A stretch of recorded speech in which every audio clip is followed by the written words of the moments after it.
오늘 교회가 해야 할 일이라는 제목으로 함께 말씀 생각해 보겠습니다. 오늘 빌립보서 4장 이제 처음 들어가는데 1절에 보면 그러므로라고 되어 있어요. 그러므로는 앞에 어떠한 내용이 있고 거기에 따라서 결론을 내는 그런 접속사죠. 그래서 그러므로는 사도가 3장 말미에서 했던 말과 이제부터 시작하는 말이 긴밀하게 연결이 되어 있다라는 것을 알 수 있습니다. 우리 3장에서 지난주 들었던 말씀 생각해 보시면 예수님이 재림하셔서 원수를 다 이기시고 세상의 악을 평정하시고 그리고 만물을 자기에게 복종케 하실 수 있는 그 능력으로 우리의 부끄러운 몸을 자기 영광의 몸처럼 바꾸어 주신다. 그래서 우리가 주님과 함께 거할 수 있게 된다라는 사실을 알게 되었습니다. 그래서 우리는 천국의 시민이다. 저 하늘의 시민권을 가지고 있다. 그러므로 이제 이 문제를 다룰 수 있게 되었다라는 거예요. 우리가 그런 사람들이기 때문에 천국의 시민이기 때문에 우리가 그리스도인이 되었기 때문에 이제 이 문제를 다룰 수 있다. 그 문제가 어떤 겁니까? 우선은 그러므로 나의 사랑하고 사모하는 형제들 나의 기쁨이요 면류가 아닌 사랑하는 자들아 이와 같이 주 안에 서라. 이 말씀에서 볼 수 있듯이 목회자와 성도의 관계는 마땅히 이런 관계여야 한다. 어떤 관계? 서로 사랑하는 관계. 너무나 사랑하는 관계여야 한다는 거죠. 빌립보 교인 대부분은 바울의 설교를 듣고 하나님 나라에 들어온 사람들입니다. 그래서 바울이 그걸 뭐라고 표현해요? 그들은 나의 설교를 듣고 예수 그리스도를 영접해서 성도가 된 그들은 나의 기쁨이고 나의 면류관이라고 얘기합니다. 이들이야말로 너희들이야말로 나의 상급이다. 너희들이야말로 나의 기쁨이다. 나의 상급이요 나의 면류관이요 나의 기쁨된 성도들과 바울 사이에 어떻게 사랑이 없겠어요? 어떻게 애정이 없겠어요? 그들만 봐도 기쁘고 그들만 봐도 즐겁고 그들이 성장하는 모습을 보면 더 기쁘고 이런 관계. 그래서 이 성도들을 늘 기억하고 늘 기도하고 그들이 바르게 성장하기를 멀리 떨어져 있어도 늘 그들을 기억해서 그들이 온전하게 세워져 가기를 기도하는 바울의 모습은 서신서에 굉장히 많이 나타나 있죠. 바울이 이들을 깊이 사랑했는데 이렇게 사랑하는 빌립보 교회 성도들 중에 특별히 오늘 유오디아와 순두계라는 이름이 나옵니다. 유오디아와 순두계, 내가 유오디아를 권하고 순두계를 권하노니 라고 말하고 있는데 여기에서 권한다라는 건 그 명령한다라는 게 아니라 부탁하는 거죠. 권면하는 거죠. 이게 뭐 이렇게 해, 저렇게 해 라는 게 아니라 그들의 마음을 설득하고 권면해서 그들이 옳은 길로 갈 수 있도록 지금 하고 있는 모습을 볼 수 있어요. 유오디아를 권하고 순두계를 권한다. 그들에게 인격적으로 그들에게 사랑의 마음을 가지고 그들이 지금 어떤 문제가 생긴 거죠. 유오디아라는 여인과 순두계라는 여인 사이에 어떤 다툼이 있는 거예요. 문제가 생겼습니다. 그러니까 교회 안에서는 여러 가지 문제가 발생할 수 있어요. 왜냐하면 하나님은 완전하신 하나님이시지만 우리는 완전하지 않잖아요. 불완전합니다. 우리는 감정이 있고 또 감정이 상할 수도 있고 여러 가지 갈등이 있을 수 있고 교회 아니라고 해서 거룩한 교회에서 어떻게 분쟁이 있을 수 있느냐, 거룩한 교회에서 어떻게 갈등이 있을 수 있느냐, 그건 교회를 몰라서 하는 말이죠. 교회는 누구나 그리스도의 이름으로 다 들어올 수 있고 정말 각양각색의 모든 사고가 다른 사람들이 와서 함께하는 곳이기 때문에 서로 부딪힐 수 있습니다. 그런데 교회가 어떤 것이냐, 교회에 대해서 우리가 바르게 알면 그런 갈등도 충분히 해결할 수 있는 거죠. 바울이 이 얘기를 듣고 야 니네끼리 알아서 해 라고 얘기한 게 아니라 생각한 게 아니라 그 문제를 하나님의 은혜 가운데 바르게 해결을 해야 되겠다 라고 생각을 했기 때문에 이 빌립보서의 이 내용을 다루고 있는 거예요. 그래서 유오디아와 순두계가 지금 다투어서 무슨 이유인지 나오진 않지만은 지금 교회 안에 문제가 되고 있어요. 이 두 사람의 관계가 교회 전체에 영향을 미치고 있다. 그래서 유오디아와 순두계에게 이제 서로 화합하라고 권하고 있다는 것이죠. 이 바울이 택한 방법을 우리가 한번 살펴보면 교회 안에서 여러 가지 갈등을 해결할 수 있다는 겁니다. 먼저 교회의 임무가 뭐냐라는 걸 우리가 기억할 필요가 있어요. 교회의 임무는 복음의 힘을 쓰는 겁니다. 복음을 전하는 것이 교회가 해야 될 일이에요. 여기에서 유오디아와 순두계를 향해서 바울이 하는 말이 뭐냐면 복음에 나와 함께 힘쓰던 저 여인들. 그쵸? 복음, 그러니까 교회가 해야 할 사명, 복음을 전하는 일에 함께 힘쓰던 사람들이라고 얘기합니다. 굉장히 충성된 일꾼들이죠. 굉장히 최선을 다해서 교회를 섬겼던 사람들입니다. 그러니까 교회가 뭐냐? 선교가 굉장히 중요하다. 교회는. 우리 교회는 이 죄와 사탄의 통제 아래 있는 이 세상을 살아가는 사람들, 하나님을 대적하는 이 세상, 자기도 모르게 멸망으로 달려가는 이 많은 사람들에게 복음을 전해야 할 책임이 있는 사람들이죠. 거기서 돌아와야 한다.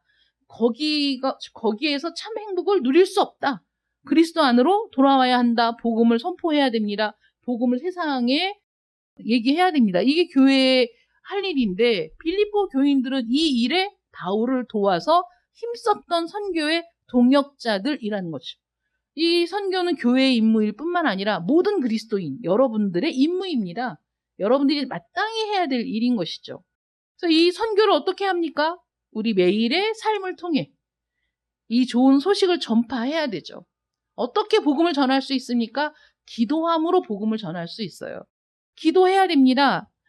우리의 삶을 위해서도 기도해야 되지만 설교자를 위해서도 기도해야 되고 복음 전파를 위해서도 기도해야 되고 사람들의 영혼을 위해서도 기도해야 되고 이 기도함으로 복음을 전할 수 있어요. 그래서 항상 쉬지 말고 기도를 해야 됩니다. 또 우리의 삶으로 복음을 전할 수 있어요. 우리의 삶에서 드러나는 하나님의 말씀의 능력, 우리의 삶에서 드러나는 세상 사람들이 볼 때 이해할 수 없는, 야, 저 사람은 저런 상황에서 어떻게 저렇게 살아갈 수 있을까?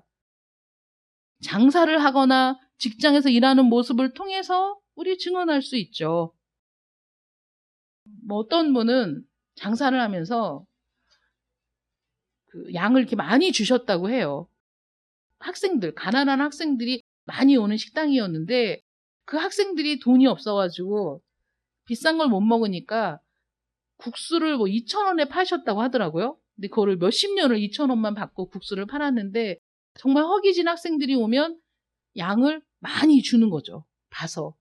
근데 그런데 아낌없이 그렇게 하면서 사실 그런 분들이 말로 하지 않아도 그분이 교회를 다니시는 분이래, 권사님이래, 뭐 이런 얘기를 들으면 그런 삶의 모습을 본 사람들이 마음에 감동을 받잖아요. 야, 예수 믿는 사람은 저렇게 사나 보다.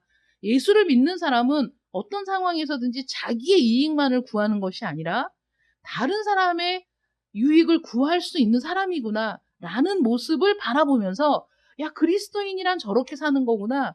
야, 그리스도인의 삶이 정말 멋지다 라고 생각할 수 있는 거죠. 2차 세계대전 당시 아우슈비츠에서 수많은 유대인들이 학살을 당했습니다. 학살을 당하는데 그들은 아예 멸절 수용소가 있었고 강제 노동 수용소가 있었고 아우슈비츠는 강제 노역과 멸절이 같이 포함된 수용소였는데 거기에서는 이제 사람들을 죽이는 게 목적, 유대인을 멸절하는 게 목적이어서 그들을 강제 노역을 시키다 병들고 쓰러지고 아프고 그러면 다 뭐 가스실로 보내고 이렇게 사람들을 죽였었죠. 근데 그 중에 어떤 독일군 장교가 그것이 부당하다고 생각을 한 거예요. 그래서 이 사람이 몰래 음식을 갖다가 주기도 하고 그리고 가짜 신분증을 만들어서 자기가 할 수 있는 선에서 탈출을 시킬 수 있는 사람들은 탈출을 시키는 일을 했어요. 근데 어느 때 이제 발각이 돼서 군사재판에 회부가 돼서 이 사람이 사형을 당합니다. 사형을 당할 때 자기 아내에게 그 전날 편지를 써서 보내요. 마지막으로. 거기에 뭐라고 썼냐면 나는 지금 너무나 편안합니다. 나는 주님이 나에게 명하신 일을 하고 있다고 생각합니다. 이 일이 부당하다고 생각했기 때문에 나는 여기에 내 생명을 거는 것에 조금도 두려움을 느끼지 않습니다. 라고 편지를 자기 부인에게 보낸 거예요. 우리는 수많은 그리스도인들이 이름도 없이 빛도 없이 오직 그 말씀을 붙들고 살아가는 사람들이 굉장히 많이 있다는 사실을 잊으면 안 돼요. 유명한 사람, 이름이 많이 날린 사람, 역사에 기록될 이런 사람들만 중요한 게 아니라 이름 없이 빛도 없이 자기가 있는 자리에서 그 복음을 삶으로 구현해내는 수많은 그리스도인들이 있습니다. 하나님이 기억하시죠. 그럼 이 사람은 어떻게 이 일이 드러났을까요? 전범 재판을 할 때 전범 재판에 나온 그 수많은 그때 한 가닥씩 했던 히틀러의 왼팔 오른팔 이런 사람들 재판받을 때 그 사람들이 자기들은 아무 죄가 없다 이렇게 주장했어요. 나는 명령받은 대로 했을 뿐이다. 공무원이 무슨 힘이 있냐. 위에서 까려면 까는 거지. 위에서 하라고 하면 하는 거지. 나는 그저 위에서 하라는 대로 한 거밖에 없다. 라고 이들이 너무 당당하게 주장을 한 거예요. 그 모습을 보고 그들의 모습을 보고 악의 평범성이라는 책을 쓴 아네트라는 사람이 글을 썼을 때 그들이 주장하는 것을 그대로 받아들인다면 그러면 그 시대에 그 밑에서 일했던 모든 국민들, 심지어는 그들을 뽑았던, 선출했던 독일 국민들은 다 죄인이죠. 그들을 다 처벌할 수는 없잖아요. 그들을 다 처벌할 수는 없지만 책임을 지울 수는 있는 건데 그 일들을 하다 보니까 이렇게 묻혀 있었던 독일 장교이면서 위에서 명령을 내리면 그 명령을 따를 수밖에 없는 입장에 있는 사람인데도 불구하고 이것이 잘못되었다고 생각했기 때문에 그 잘못을 자기라도 바로잡고자 한 사람이라도 구할 수 있으면 구하기 위해 자신의 생명을 걸었던 그 사람의 이름이 드러나게 된 거죠. 그래서 뻔뻔하게 자기들은 잘못이 없다고 주장하는 사람들에게 그들이 자기는 어쩔 수 없었다라는 것이 어쩔 수 없었던 일이 아니라 우리는 누구나 인간의 존엄을 가지고 옳은 일을 선택할 수 있다. 어떤 상황에서든지 옳은 일을 선택할 수 있는 그런 존재라는 거, 거기에 대해서 사유하게 되었다라는 거죠. 그래서 그런 말씀들을 보면서 우리 그리스도인들이 우리의 삶을 통해 내가 말씀대로 살아가는 것, 내가 하나님의 말씀을 내 삶에 그대로 실천하는 것, 이런 모습들이 다른 사람들에게 너무나 효과적으로 복음을 전할 수 있는 통로가 된다라는 것이죠. 또 하나님의 말씀이 전파되는 곳에 사람들을 끌고 오는 것도 선교라고 볼 수 있죠. 전도. 그래서 교회로 사람들을 데리고 오는 것. 또 여러분들이 예배에 참석하는 것도 선교입니다. 여러분들이 이 자리에 있는 것도 선교예요. 여러분들의 존재가 저에게 기쁨이 되고 여러분들이 이 자리에 참석해 있는 모습이 제 마음에 너무나 큰 기쁨이 돼서 제가 말씀을 선포하는데 능력이 되는 거예요. 이런 서로 상호협력, 서로 협력하여 선교의 일을 감당해 나가는 것. 그래서 이 안에서 받은 은혜의 말씀을 가지고 또 우리의 삶으로 구현하는 것. 우리의 삶 속에서 기도함으로 다른 사람들을 섬기는 것. 이 모든 것들이 교회가 해야 할 일이라는 것이죠. 그러면 유오디아와 순두계도 이 일을 열심히 하던 사람들인데 어떤 문제 때문에 갈등이 생겼어요. 그런데 그들이 먼저 생각해야 될 게 뭐냐면 교회가 무엇인가? 교회가 해야 할 일이 무엇인가? 거기에 집중을 해야 된다는 것이죠. 일을 하다가 부딪힌 갈등에 마음을 쏟는 게 아니라 그 갈등도 사실은 유추해 보자면 서로 열심히 하다가 부딪힌 문제였을 거예요. 그렇지 않습니까? 충성하는 사람들이 뭐 때문에 부딪히겠어? 열심히 일하다가 봉사하다가 부딪히겠지. 그런데 그 부딪힘을 그 현장에 머무는 것이 아니라 우리가 왜 이런 상황이 됐을까? 무엇 때문에? 우리가 교회에서 복음을 전하느라, 선교하느라, 나에게 주어진 일을 하느라 부딪힌 갈등이니까 더 큰 목적 앞에서 이건 사실 중요한 문제가 아니다 라고 생각하고 해결할 수 있는 거죠. 쉽지는 않지만, 그래서 두 번째로 기억할 것이 교회의 임무는 선교이고 또 교회는 그리스도의 주권 아래 있음을 잊으면 안 돼요. 교회는 그리스도의 것입니다. 그리스도의 소유입니다. 우리도 주님의 것이잖아요. 나는 주님의 것.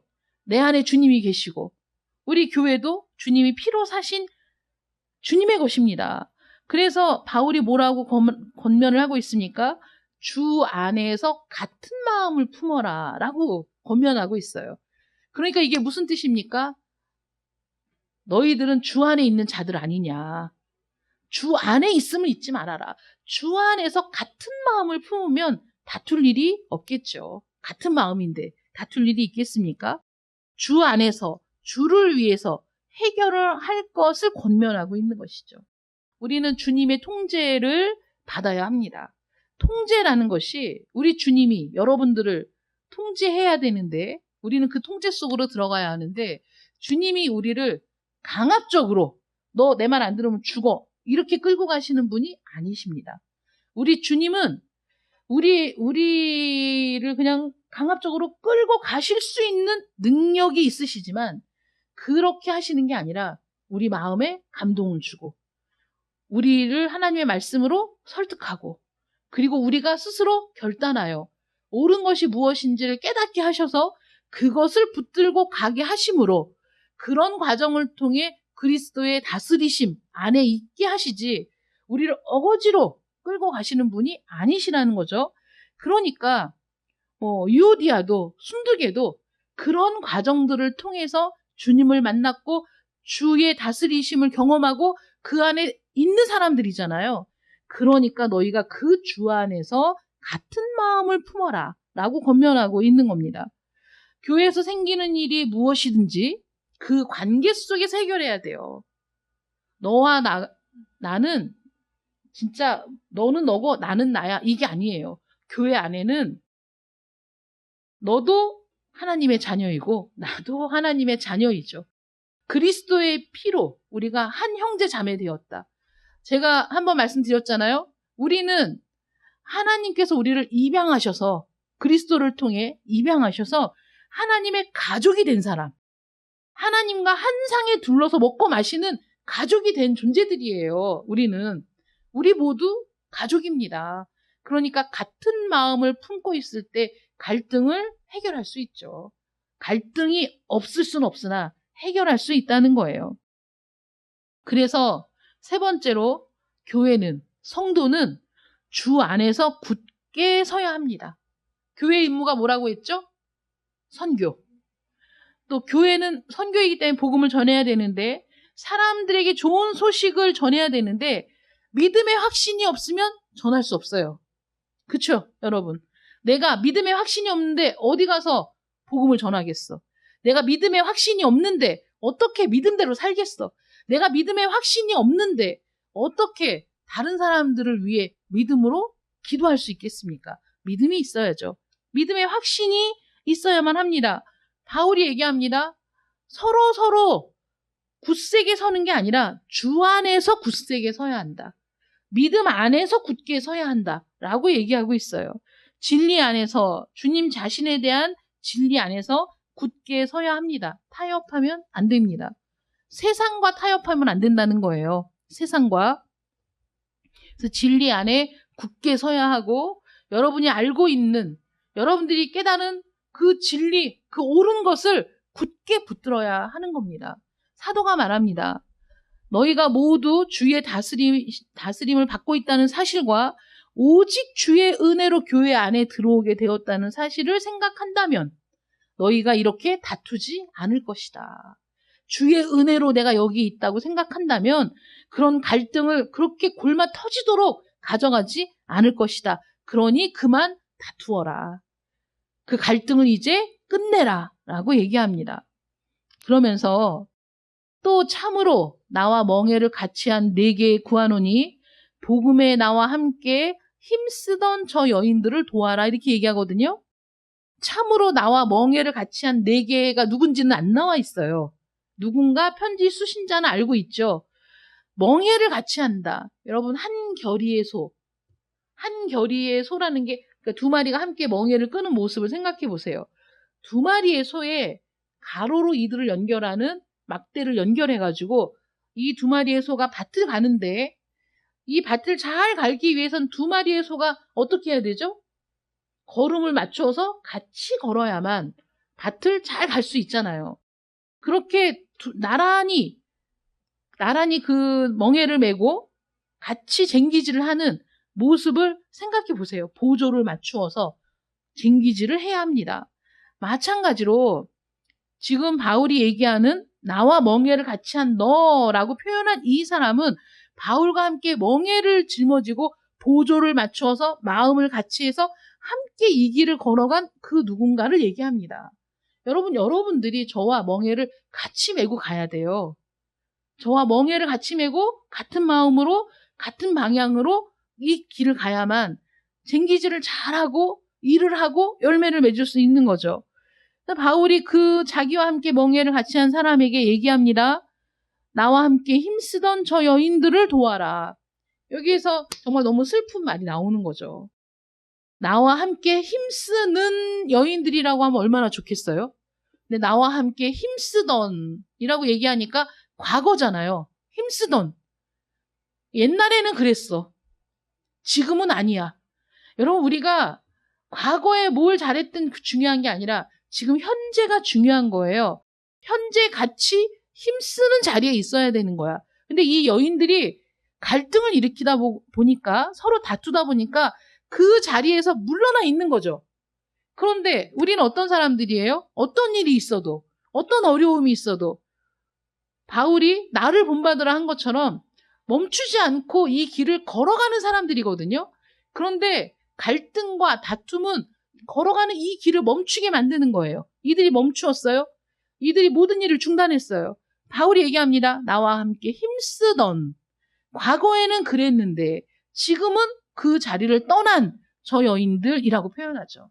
여러분들은 언제든지 어떤 일이 있든지 어떤 갈등이 있든지 어떤 다툼이 있던지 간에 그럼에도 불구하고 여전히 멍에를 함께 메고 앞으로 달려나가는 여러분들 되시기를 축원합니다.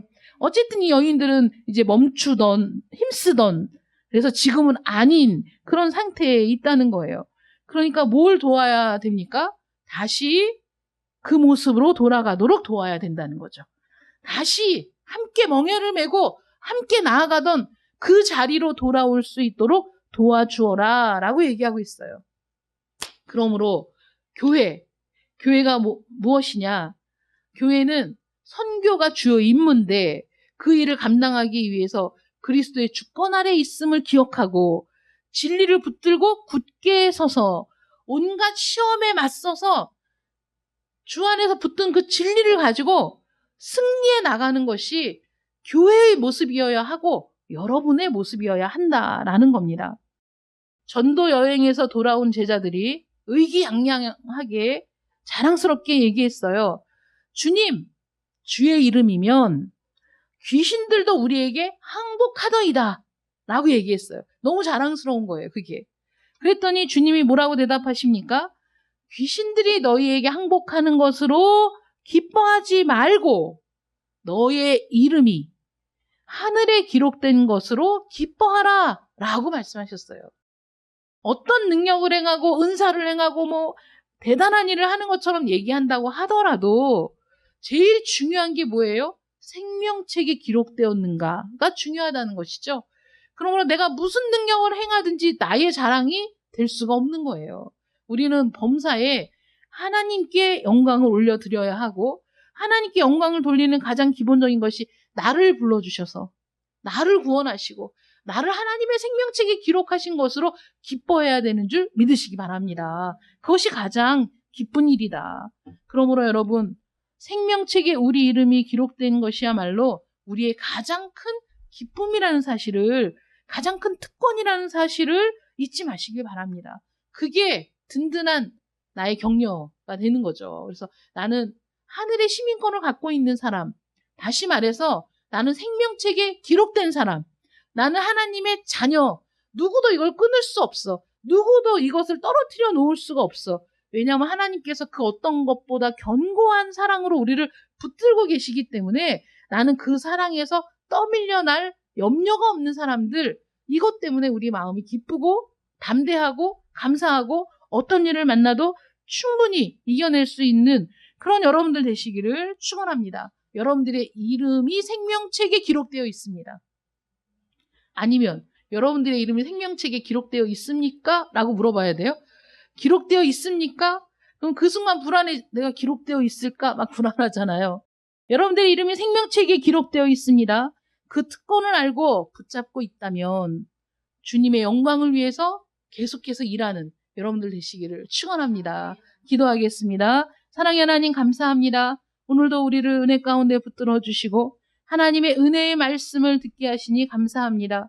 하나님께서 우리를 불러주시되 우리를 하나님의 자녀로 불러주셨고 하나님의 생명책에 우리의 이름을 기록하셨으며 우리가 하나님의 나라를 향하여 나아갈 수 있도록 능력을 주심도 감사드립니다.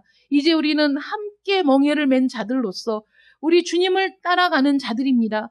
여기에서 이탈하지 않도록 도와주시고 멈추지 않도록 도와주시고 어떠한 난관이 와도 어떠한 시련이 와도 이것을 이겨낼 수 있는 저희들 되게 하여 주시옵소서. 끊임없이 앞으로 달려나가는 저희들 되게 하시며 이 경주에서 반드시 승리하여 하나님의 나라에 들어가서 하나님과 영원토록 함께하는 놀라운 영광을 누릴 수 있도록 하나님 함께하여 주시옵소서. 또한 우리 교회의 사명을 잊지 않도록 도와주시고 선교가 교회의 중요한 본분임을 잊지 말고 선교의 일을 감당하는 저희들 되게 하시며 이 모든 일들을 위해 주의 다스리심 안에 있음을 기억하고 그 주권 안에 굴복하며 하나님의 진리 안에서 굳건하게 세워져 가며 그래서 날마다 하나님이 공급하시는 힘과 능력으로 살아가는 그리스도의 영광을 드러내는 저희들 되게 하여 주시옵소서. 예수님의 이름으로 기도드립니다. 아멘.